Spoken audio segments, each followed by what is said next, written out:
Hello, my name's Johnny Mazan, and I'm excited to share with you this evening and continue on in our influence series. I'm excited to pass along to you a dimension of my faith that I wasn't introduced to until I was in my early 30s.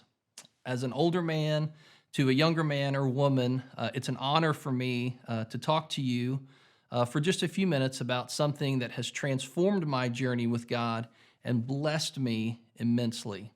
So, are you ready? All right, well, let's get started. So, as we talked about last week, we live in an influential world. We relate with one another, we affect one another, we influence one another. By definition, the word influence means the capacity to have an effect on the character, development, or behavior of someone or something. So the reality is that we influence and we are influenced. What others do has a degree of power in your life, and what you do has a degree of power in someone else's life. So what you say, what you hear, it all has power. Influence is powerful. From clicks and likes to friending and views, influence is all around us every day. So, for you as a student, who influences you? Well, according to a recent study, these are the top 5 influencers on your life. Now, you may not be surprised by these, but here they are. First is number 5, social media, things like TikTok, Instagram, Snapchat, Facebook. This is number 5 as far as influencers. Now, some of you may say, well, hey, that's actually number 1, but number 5 is social media. Next is 4, technology, things like TV, movies, the internet, things like that, similar to social media. They're extremely influential in your life and also mine as well. And number 3 is celebrities, what they look like, what they do, what choices they make. Celebrities have an enormous impact and influence on your life. Secondly, you may not like it, but parents. Parents play a very important part in your life. I know my parents played a really important part in my life, and however fortunate or unfortunately you see that, parents are influential. But the number one thing that influences students, that influences you, is friends. Your friends are the most powerful influence in your life. And so as a student, your friends are very significant to you. When you get your schedule at the beginning of the school year, your first question you ask is what? What friends are in my class? When you're thinking about going to Whataburger, the big question isn't what should I go get to eat, but rather who's going to be there. When you think about a party or someone's house that you're going to go to, you ask yourself, who's going to be there, and are my friends going to be there? Well, knowing all of these significant influences, with friends being number 1, I want to take a few minutes and I want to add to those top 2 influences to the top of your list that I believe are both good and biblical. And to do that, I'd like to go back to last week and to remind you of the most powerful influence you and I are to have on our lives.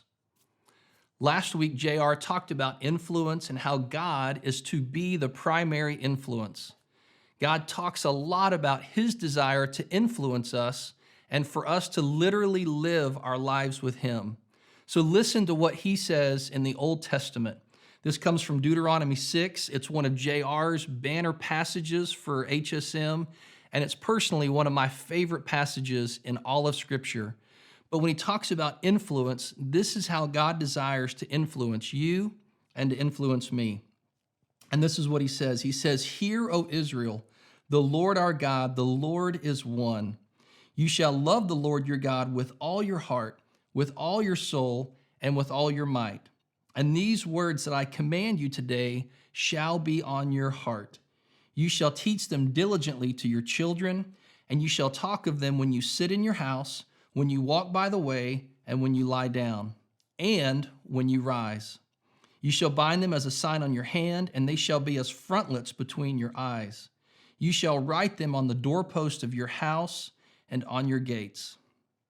So as we read this scripture and as we consider it and hear it again, what I want you to think about is not the details, but as a whole, what God desires to do and who he desires to be in our life is to be the tip-top influencer in our life. And he actually desires to be the only influencer in our life.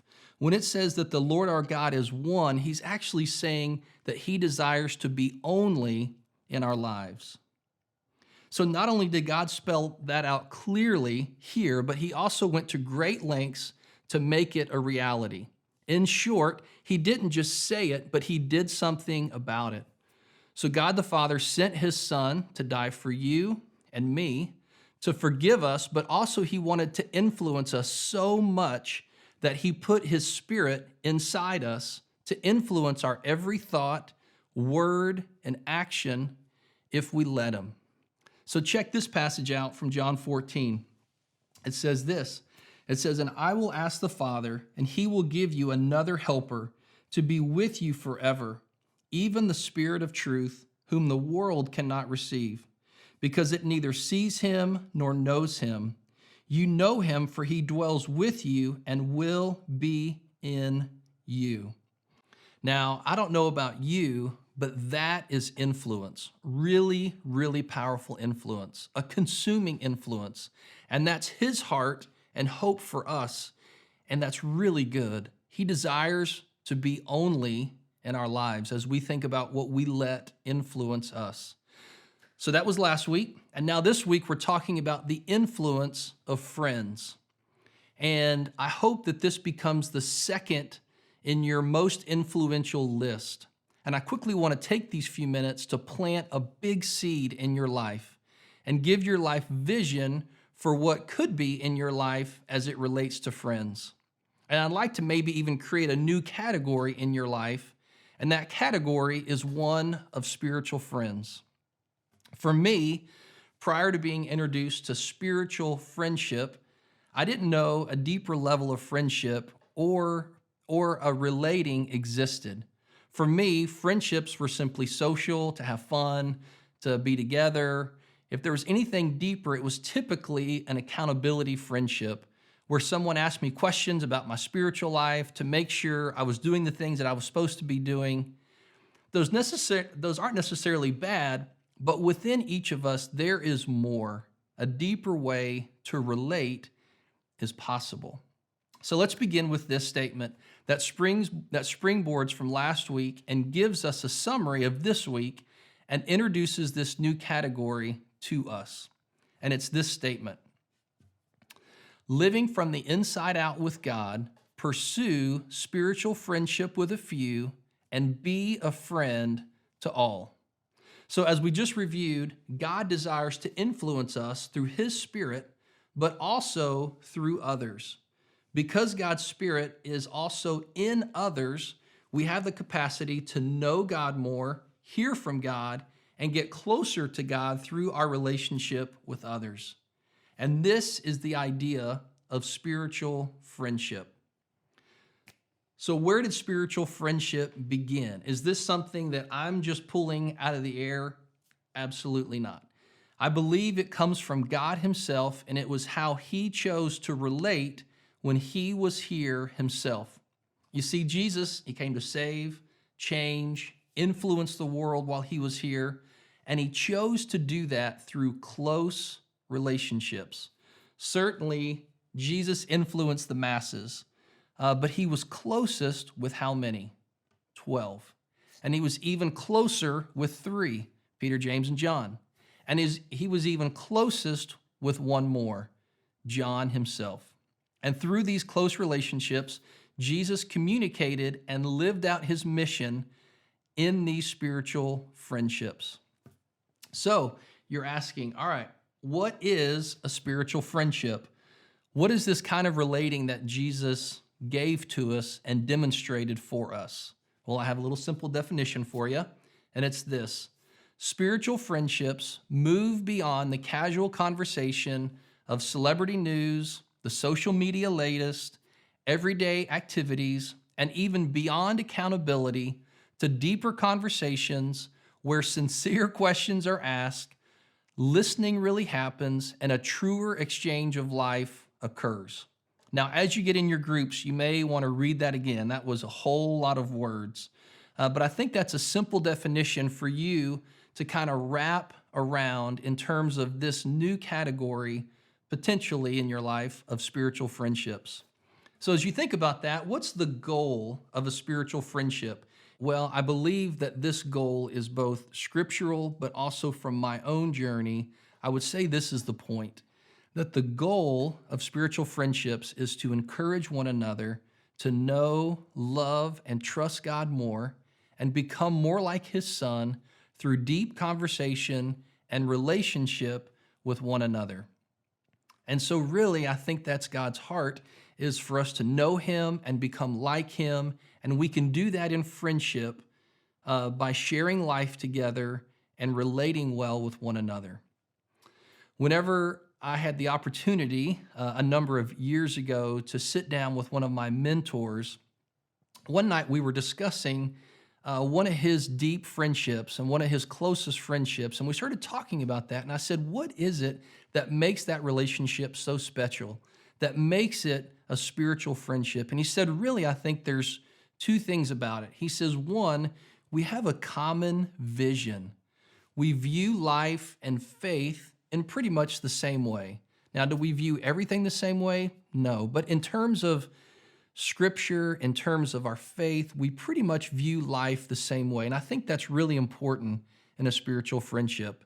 And then the second part of that is that he said to me that I completely agree with, is mutual brokenness. That when two people gather together to have conversation, that you both realize that you're not perfect, that you both need God, and not just in kind of a all shucks, I need God kind of way, but you realize that you both desperately need God, and therefore there's a level of humility that you both bring to the table.